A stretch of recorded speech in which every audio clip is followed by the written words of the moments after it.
Bayangin aja ya, ini master kelasnya manajemen Chelsea nih guys.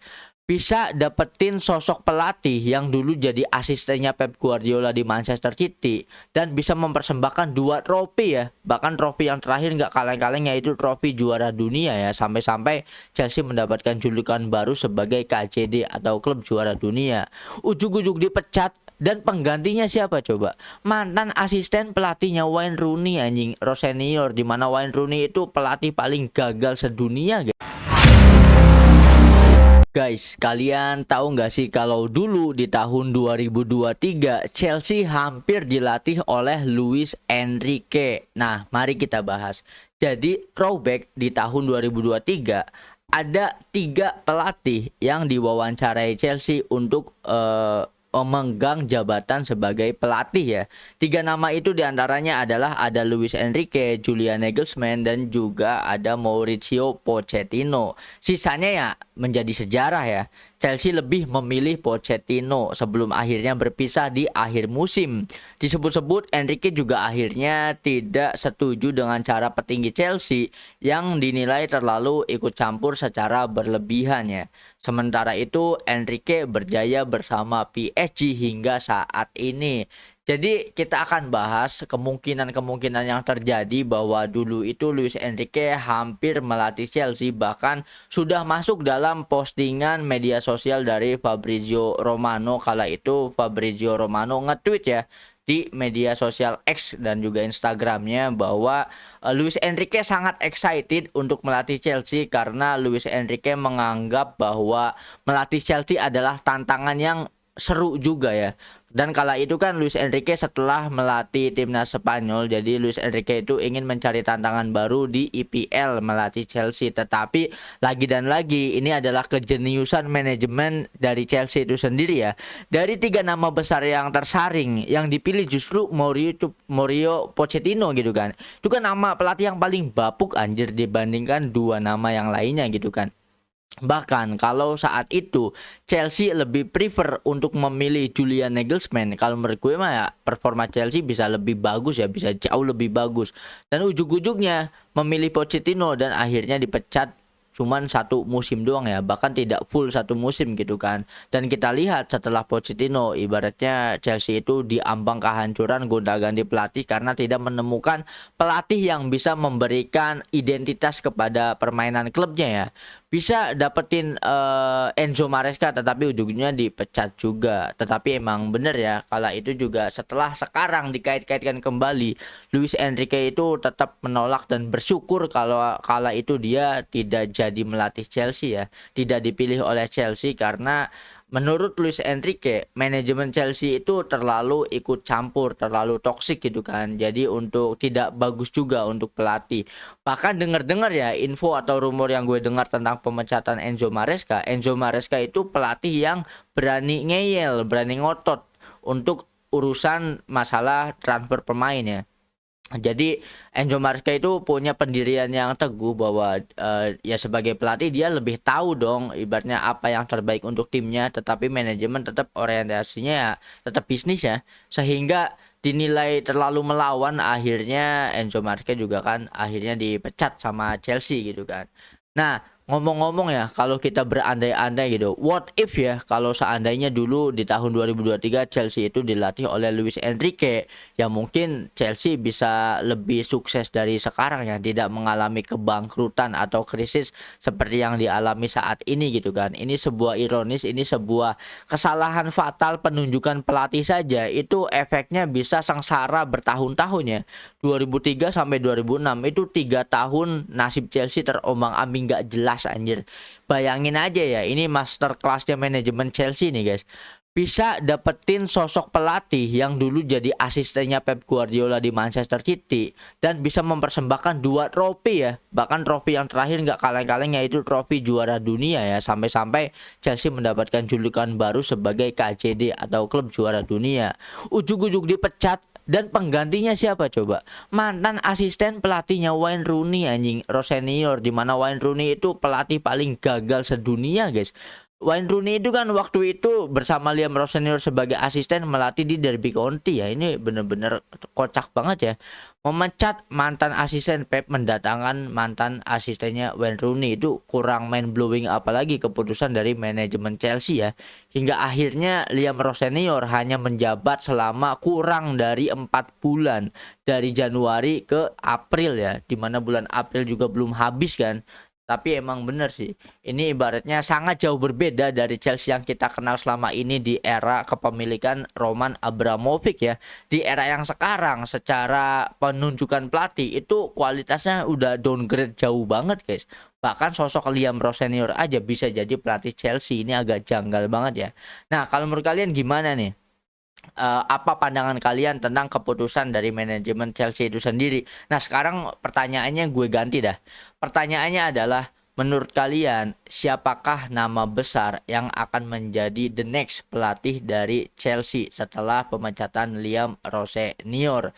Ibaratnya pelatih besar ini pelatih yang akan memberikan kebangkitannya bagi Chelsea itu sendiri. Coba dong drop satu nama pelatih yang kalian rekomendasikan untuk melatih Chelsea. Drop opini kalian di kolom komentar. Jordi Mokio, seorang pemain muda Ajax Amsterdam yang dikabarkan memutuskan semua hubungannya bersama keluarga setelah membuat keputusan transfer yang dinilai sangat mengejutkan. Di mana talenta muda berdarah Belgia Kongo itu menolak dorongan dari sang ayah untuk menerima tawaran besar dari luar negeri ya.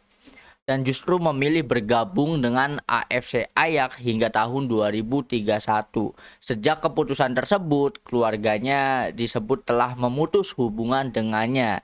Nah, ini kabar yang sangat baik karena ini adalah mentalitas Genji ya. Tetapi kali ini gue setuju sama Jordi Mokio. Jadi Jordi Mokio itu mendapatkan tawaran besar dari klub-klub di luar Eredivisie, di luar Belanda ya. Ibaratnya abroad lah.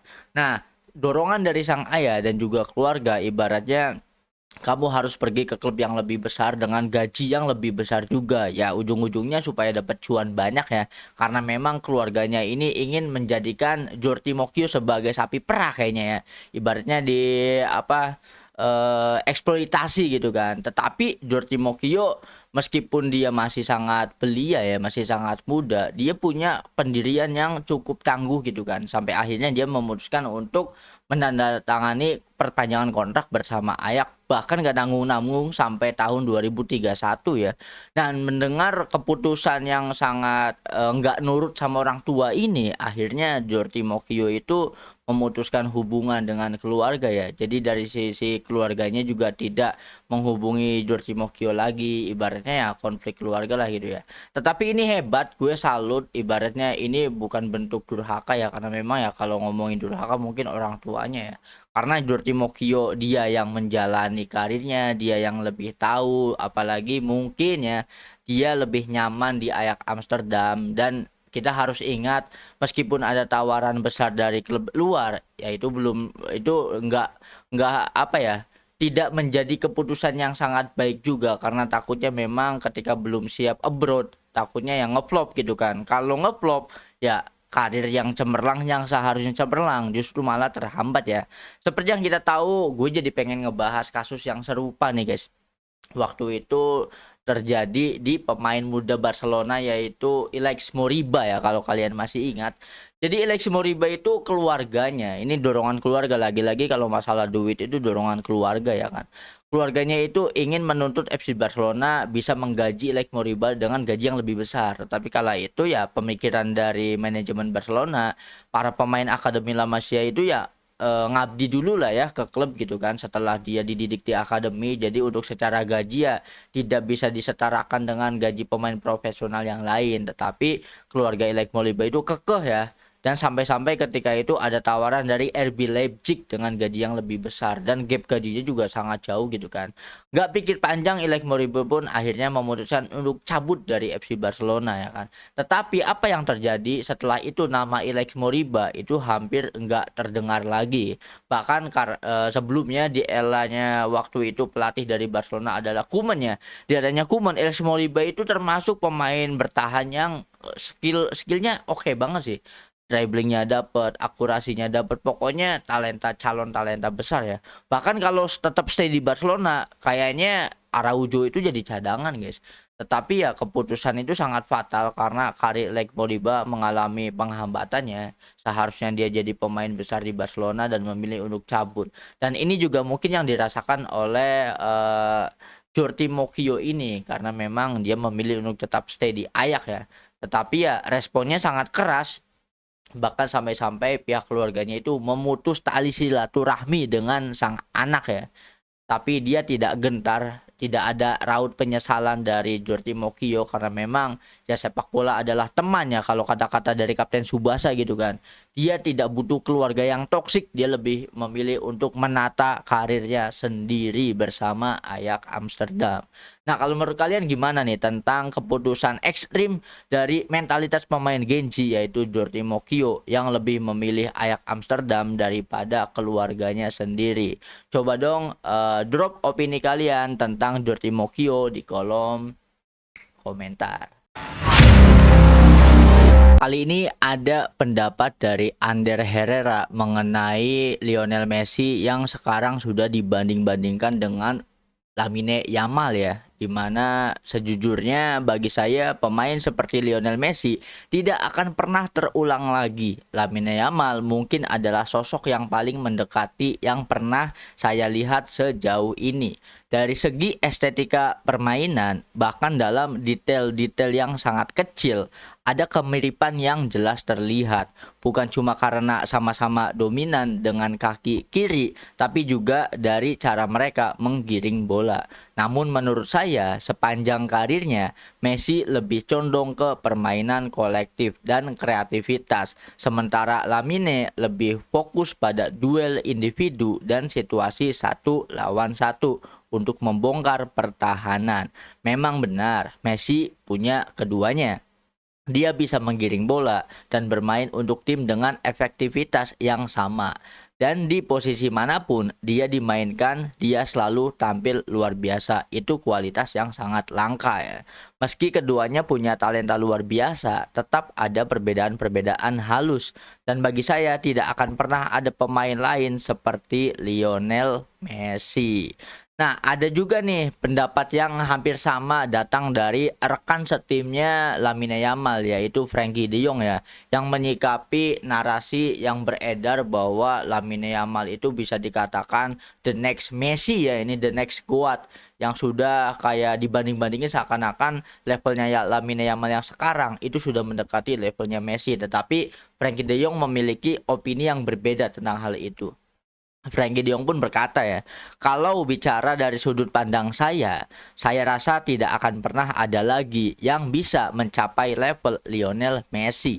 Lamine Yamal punya talenta yang luar biasa, tapi saya sudah menonton Messi sejak kecil dan dia adalah pemain terbaik sepanjang masa. Tidak ada pemain lain yang bisa mendekati levelnya. Meski begitu, saya berharap Lamine Yamal bisa menjadi pemain terbaik di dunia. Jadi kurang lebih pendapatnya sama ya. Tetapi ini sangat menarik karena dua-duanya adalah komentar yang datang dari pemain yang pernah bermain langsung dengan Messi ya. Dimana Ander Herrera sendiri pernah bermain dengan Messi ketika di PSG. Dan Frenkie de Jong dimana debutnya di Barcelona itu ya yang menjadi sosok abang-abangan adalah Lionel Messi. Bahkan Frenkie de Jong itu sangat ngotot banget mainnya ya karena senang bisa bermain dengan Messi. Seperti yang mungkin pernah kalian lihat bahkan ketika membela timnas Belanda pun respect dari Frenkie de Jong kepada Lionel Messi itu tetap tidak berubah. Bahkan ada foto kan yang menampilkan bahwa momen ketika Frenkie de Jong memasangkan ban kapten di FC Barcelona kepada Lionel Messi itu diulang kembali ya. Bahkan kala itu ibaratnya pertandingan sengit dengan entitas yang sangat tinggi gitu kan. Antara Belanda melawan Argentina, Frenkie de Jong masih menciptakan momen ya kala itu dia memasangkan ban kapten Messi ketika berseragam Argentina. Ini sebuah bentuk respect yang sangat tinggi banget dari seorang Frenkie de Jong kepada sosok idolanya yaitu Lionel Messi, sehingga ketika dibanding-bandingkan dengan Lamine Yamal saat ini ya mereka jelas mungkin dalam lubuk hatinya nggak terima ya karena statementnya sangat tajam juga bahwa tidak akan pernah ada lagi pemain sepak bola yang bisa mencapai levelnya Lionel Messi ya, karena memang sejauh itu. Nah, kita bedah daripada permainan Lamine Yamal itu sendiri ya. Kalau dilihat Lamine Yamal itu bagus, baik itu dari dribblingnya, baik itu dari daya ledaknya, Lamine Yamal bagus karena dibandingkan di era yang sekarang rata-rata pemainnya itu kurang ya. Jadi mungkin terlihat agak bagus. Coba kalau dibandingkan dengan era prime-nya Messi dan juga Ronaldo ya. Bahkan kalau dilihat dari cuplikan-cuplikan dulu ya, mungkin kita ya meskipun gak akan pernah lupa ya dengan gocekan-gocekan Messi, apalagi Ankara Messi melawan Getafe itu keren banget ya. Apalagi ada cuplikan video Messi ngegocek dua sosok legendaris anjir, ibaratnya Roberto Carlos sama Cannavaro. Cannavaro itu back yang dapetin Ballon d'Or, tetapi seakan-akan gak ada apa-apanya digocek Lionel Messi gondrong ya waktu muda ya. Itu kan sejauh itu loh gap standar atau level yang diberikan sama Messi ya. Apalagi sekarang Lamine Yamal muda dibandingkan Messi muda waktu itu ya. Messi muda itu ketika menghadapi Chelsea itu benar-benar menghancurkan Chelsea dengan dribblingnya anjir. Benar-benar tidak apa ya, tidak ada seorang pun yang bisa mengejar level tersebut. Bahkan kita ngomongin jauh sebelum era Yamal yang sekarang, ada dulu Kylian Mbappe dan juga Erling Haaland, di mana the next good, tetapi dua-duanya sampai sekarang masih belum dapat Ballon d'Or. Sedangkan di masa mudanya Messi gondrong ya, itu back to back 4 kali Ballon d'Or bos, ibaratnya kurang goks apalagi. Bahkan Messi waktu itu di tahun 2009 dan juga 2011 ya, bisa bikin sosok besar seperti Sir Alex Ferguson itu tangannya tremor ya karena aksi-aksi dari Lionel Messi. Gol ikonik sundulan dan ekspresi dari Van der Vaart itu benar-benar ajaib banget ya. Jadi momen-momen itulah yang mengantarkan Messi memenangkan Ballon d'Or terbanyak hingga saat ini. Jadi memang gue sangat setuju kepada Ander Herrera sama pendapatnya Frankie De Jong bahwa jikalaupun Yamal itu dianggap hebat ya, kalau dibandingin sama Messi ya izinnya masih jauh anjir, masih dekat juga enggak gitu kan, masih kurang sopan lah kalau dibandingkan dengan sosok Lionel Messi. Dan adapun Lamine Yamal juga pernah pernah ditanya ya sama wartawan atau jurnalis, kala itu wartawan menanyakan bahwa apa pendapat kamu tentang orang-orang yang mengatakan bahwa kamu adalah the next Messi ya. Maka Yamal pun sangat humble, Yamal merespon dengan jawaban yang sangat bijak ya.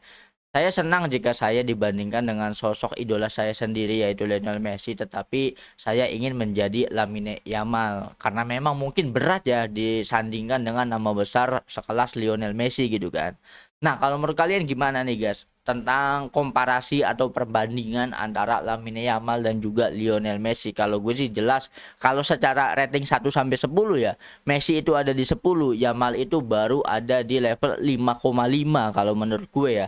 Nah, kalau menurut kalian Yamal ada di angka berapa nih? Coba dong drop opini kalian tentang perbandingan antara Yamal dan juga Messi di kolom komentar.